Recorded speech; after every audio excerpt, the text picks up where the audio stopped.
கர்த்தரை தொழுது கொள்ளுவேன்.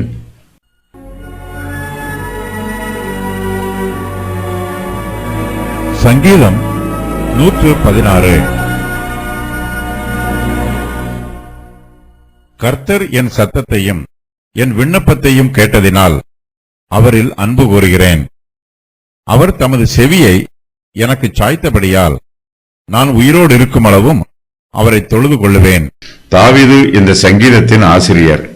அவர் தன்னுடைய பொதுவான அனுபவத்தையும் அவர் கர்த்தர் மீது வைத்திருக்கிற பக்தியையும் இந்த சங்கீதத்தில் எழுதுகிறார். கர்த்தரை துதிப்பது என்பதுதான் இந்த சங்கீதத்தின் மைய செய்தி. தாவீது பல சமயங்களில் கர்த்தரிடத்தில் ஜெபித்திருக்கிறார்.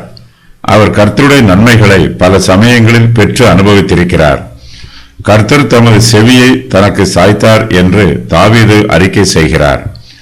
கர்த்தர் மனுஷருடைய ஜெபத்தை கேட்பது அவருடைய கிருபை. அவர் நம் பக்கமாக தம்முடைய செவியை சாய்த்து நமக்காக தம்மையே தாழ்த்துகிறார். நாம் அபாத்திரராக இருந்தாலும் கர்த்தர் நம்மீது அன்பு கூர்ந்து நமக்காக அவர் தம்மையே தாழ்த்தி தம்முடைய செவியை நம் பக்கமாக திருப்புகிறார். சங்கீதக்காரர் இந்த சங்கீதத்தின் ஆரம்பத்தில் கர்த்தரில் அன்பு கூறுகிறேன் என்று சொல்லுகிறார். தாவீதின் இருதயம் கர்த்தர் மீதுள்ள அன்பினால் நிரம்பி இருக்கிறது. அவருடைய இருதயத்தில் இருப்பதை அவருடைய வாய் பேசுகிறது. என் பலனாகிய கர்த்தாவே, உம்மில் அன்பு கூறுவேன் என்று சொல்லுகிறார்.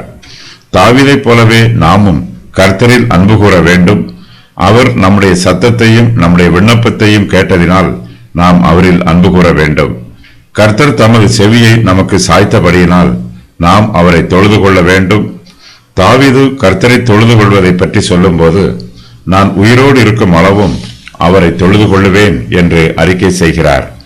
எபிரேய பாஷையில் உயிரோடு இருக்கும் அளவும் என்னும் எபிரேய வார்த்தைக்கு என் ஜீவிய காலமெல்லாம், என் வாழ்நாள் எல்லாம் என்று பொருள். தாவீது ஒவ்வொரு நாளும் கர்த்தரை தொழுது கொள்வதாகவும் தன்னுடைய ஆயுசு காலம் முடியும் வரையிலும் அவர் கர்த்தரை தொழுது கொள்வதாகவும் அறிக்கை செய்கிறார். சங்கீதம் 116 தாவீதின் பொருத்தனைகள். நான் கர்த்தரில் அன்பு கூறுவேன். நான் உயிரோடு இருக்கும் அளவும் அவரை தொழுது கொள்ளுவேன். நான் கர்த்தருக்கு முன்பாக ஜீவனுள்ளோர் தேசத்திலே நடப்பேன். ரட்சிப்பின் பாத்திரத்தை எடுத்துக்கொண்டு கர்த்தருடைய நாமத்தை தொழுது கொள்வேன். நான் கர்த்தருக்கு செய்த பொருத்தனைகளை அவருடைய ஜனங்கள் எல்லோருக்கும் முன்பாக செலுத்துவேன். நான் கர்த்தருக்கு ஸ்தோத்திர பலியை செலுத்துவேன். அவருடைய நாமத்தை தொழுது கொள்ளுவேன். தாவீதின் பொருத்தனைக்கு காரணங்கள். கர்த்தர் என் சத்தத்தை கேட்டார். அவர் என் விண்ணப்பத்தை கேட்டார். அவர் தமது செவியை எனக்கு சாய்த்தார்.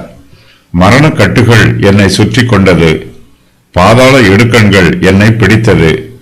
நான் இக்கட்டையும் சஞ்சலத்தையும் அடைந்தேன். கர்த்தர் கிருபை உள்ளவர்.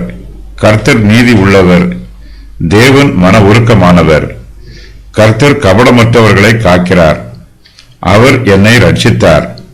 கர்த்தர் என்னிடத்தில் தாராளமாய் இருக்கிறார். என் ஆத்துமாவை மரணத்துக்கு தப்புவிக்கிறார். என் கண்ணை கண்ணீர்களில் இருந்து தப்புவிக்கிறார். என் காலை இடறலுக்கு தப்புவிக்கிறார். கர்த்தர் எனக்கு அநேக உபகாரங்களை அளித்துள்ளார். என் கட்டுகளை அவிழ்த்து விட்டார்.